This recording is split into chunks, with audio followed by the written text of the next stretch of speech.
দুর্নীতি মামলায় এবার একসাথে সাজা পেলেন ক্ষমতাচ্যুত প্রধানমন্ত্রী শেখ হাসিনা, তার ছেলে জয় ও মেয়ে পুতুল।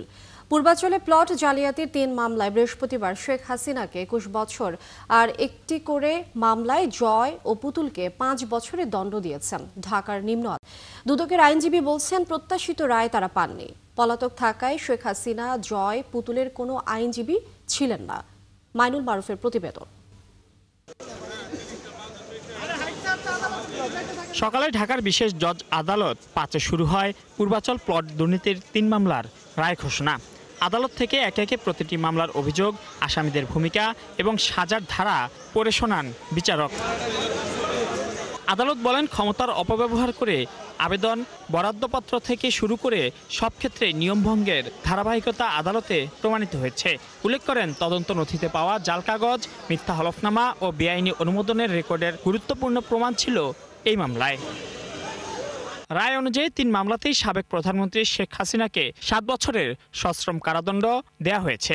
মোট সাজা ২১ বছর। একই সঙ্গে অর্থদণ্ড করেন বিচারক। আদালতের আদেশ, এই সাজা ধারাবাহিকভাবে ভোগ করতে হবে। ৩টি মামলাই আসামি হিসাবে আছেন। ওনার সাজা হচ্ছে ৭ বছর করে ৩ 7 ২১ বছর। ওনার জরিমানা হচ্ছে ৩ লক্ষ টাকা, ১ লক্ষ টাকা করে ৩ লক্ষ টাকা। অনাদায়ে ১৮ মাস বিনাশ্রম কারাদণ্ড।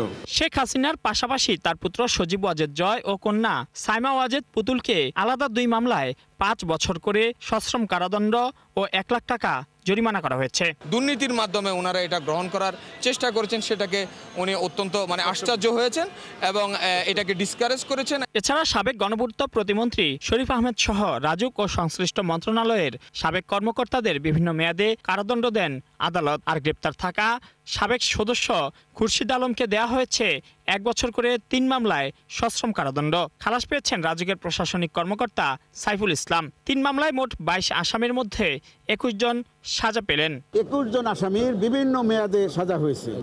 যারা এই ৩টি মামলায় কমন আসামি আছেন, তাদের সাজা ওইভাবেই ক্রমান্বয়ে, যার প্রথম মামলায় সাজা যদি ৩ বছর হয়ে থাকে, পরবর্তী ২ মামলা ৩ বছর ধারাবাহিকভাবে খাটবে, একত্রে না। চলতি বছরের ৩১ জুলাই বিচার শুরু হওয়ার পর মাত্র ৩ মাসেই এই মামলার নিষ্পত্তি হলো। সাক্ষ্য দিয়েছেন মোট ৯১ জন। তবে এর মধ্যে অনেকেই ৩ মামলাতেই সাক্ষ্য দেন। মাত্র ১০ দিনের ব্যবধানে আন্তর্জাতিক অপরাধ ট্রাইব্যুনালে মৃত্যুদণ্ডের সাজার পর এবার দুদকের মামলায় সাজাপ্রাপ্ত হলেন সাবেক প্রধানমন্ত্রী শেখ হাসিনা। বর্তমানে তিনি ভারতে পলাতক থাকায় তার অনুপস্থিতিতেই এই বিচার কাজ হয়।